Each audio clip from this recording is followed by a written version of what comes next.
నమస్తే, welcome to KK news. నేను శ్రీదేవి. ప్రకృతి కన్నెర చేస్తే మానవ జీవితం అతలాకుతలం అవడం ఖాయం. మొన్న మధ్య జరిగిన కేరళ వాయనాడు కొండ చర్యల దగ్గర నుండి నేటి తుఫాన్ల వరకు ఒక్కటేమిటి, ఇలా ఎన్నో ప్రదేశాలు వేరైన ప్రకృతి విలయాలు వరుసగా వస్తూనే ఉన్నాయి.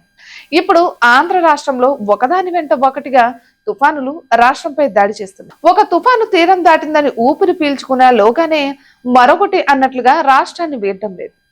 ఇక రోజులు తరబడి భారీ వర్షాలతో రాష్ట్రం తడిసి ముద్దవుతోంది.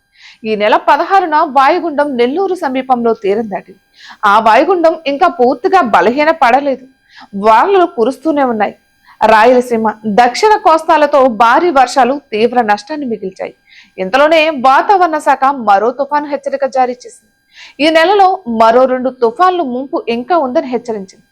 ఇక ఈ నెల 21న బంగాళాఖాతంలో అల్పపీడనం ఏర్పడి ఇది బలపడి వాయుగుండంగా మారే అవకాశం ఉందని వాతావరణ శాఖ పేర్కొంది. దీని ప్రభావంతో ఆంధ్రప్రదేశ్ లో విస్తారంగా వర్షాలు కురుస్తాయని పేర్కొంది. అది తీరం దాటగానే మరో అల్పపీడనం ఏర్పడుతుందని పేర్కొంది. ఇక ఈ ఏడాది ప్రకృతి మనుషులపై పగపట్టినట్లుగా కక్షపూరితంగా వ్యవహరిస్తోంది. ఎండాకాలం రోళ్లు పగిలే ఎండలు, వడగాల్పులతో ప్రజలను ఉక్కిరి బిక్కిరి చేసేసింది. ఇక వర్షాకాలం భారీ వర్షాలు, వరదలతో ముంచెత్తింది. ఇక ఈ ఏడాది మిగిలింది శీతాకాలం.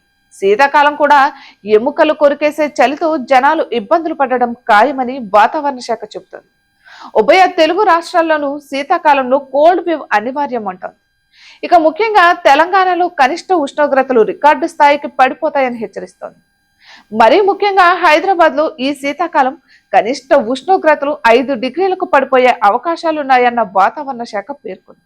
ఇక అక్టోబర్, నవంబర్ మధ్య తెలంగాణలో ఉష్ణోగ్రతలు కనిష్ట స్థాయికి పడిపోతాయని ఐఎండీ అంచనా వేసింది. అంటే జనం ఈ శీతాకాలంలో ఎముకలు కొరికే చలిని ఎదుర్కోక తప్పదని హెచ్చరించింది. అలానే పొగమంచు కారణంగా శ్వాసకోశ సమస్యలు ఉన్నవారు ఇబ్బందులు ఎదుర్కొనే అవకాశాలు మెండుగా ఉన్నాయని హెచ్చరించింది.